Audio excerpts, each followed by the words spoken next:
Chapter 1.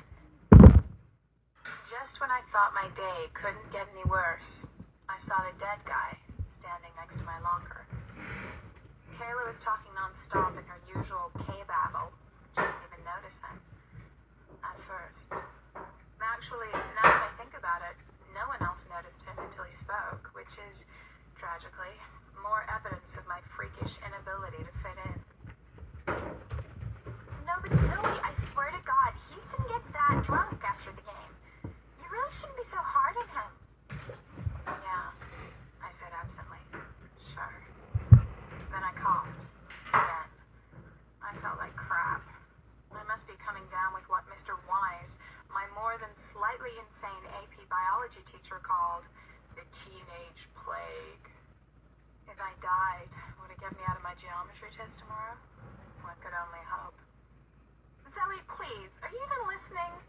I think he only had like 4, I don't know, maybe 6 beers, or maybe like 3 shots, but that's totally beside the point.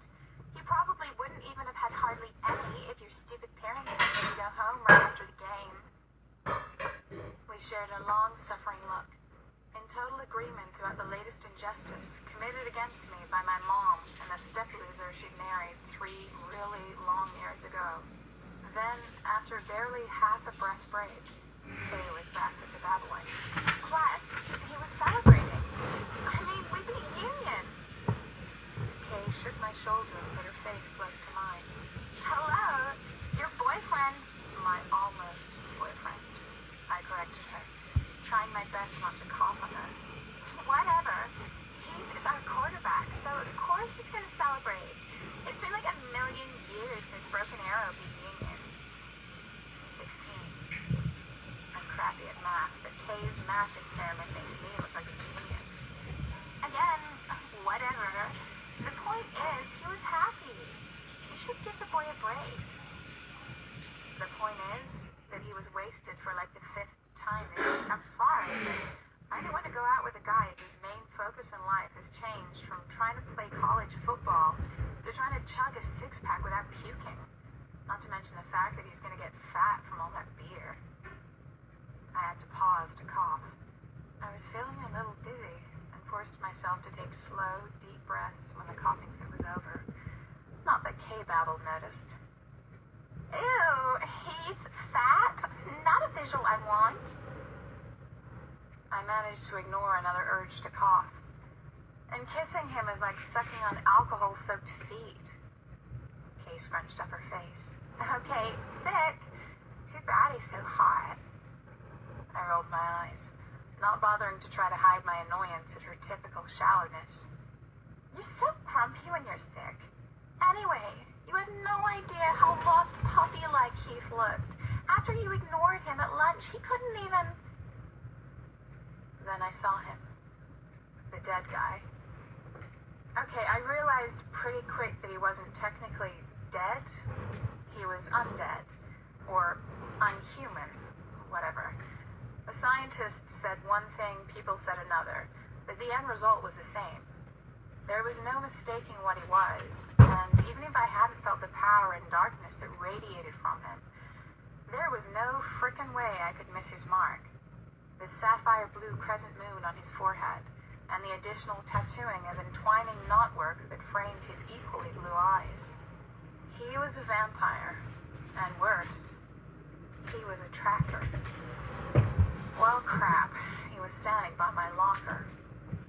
Zoe, you're so not listening to me. Then the vampire spoke, and his ceremonial words slicked across the space between us, dangerous and seductive, like blood mixed with melted chocolate. Zoe Montgomery, night has chosen thee. Thy death will be thy birth. Night calls to thee. Hearken to her sweet voice. Your destiny awaits you in the house of night. He lifted one long, white finger and pointed at me. As my forehead exploded in pain, Kayla opened her mouth and screamed. When the bright splotches finally cleared from my eyes, I looked up to see Kay's colorless face staring down at me. As usual, I said the first ridiculous thing that came to my mind. Kay, your eyes are popping out of your head like a fish. Hey, Mark, you... Oh, Zoe, you have the outline of that saying on your forehead. Then she pressed a shaking hand against her white lips, unsuccessfully trying to hold back a sob. I sat up and coughed. I had a killer headache, and I rubbed at the spot right between my eyebrows. It stung as if a wasp had bit me and radiated pain down around my eyes, all the way across my cheekbones. I felt like I might puke. Zoe! Kay was really crying now, and had to speak between wet little hiccups. Oh, my God! That guy was a tracker! A vampire tracker! Kay? I blinked hard, trying to clear the pain in my head. Stop crying. You know I hate it when you cry. I reached out to attempt a comforting pad on her shoulders, and she automatically cringed and moved away from me. I couldn't believe it. She actually cringed, like she was afraid of me. She must have seen the hurt in my eyes, because she instantly started a string of breathless K-babble. Oh God, Zoe! What are you gonna do? You can't go to that place. You can't be one of those things. This can't be happening. Who am I supposed to go to all of our football games with? I noticed that all during her tirade, she didn't once move any closer to me. I clamped down on the sick, hurt feeling inside that threatened to make me burst into tears. My eyes dried instantly. I was good at hiding tears. I should be. I'd had 3 years to get good at it.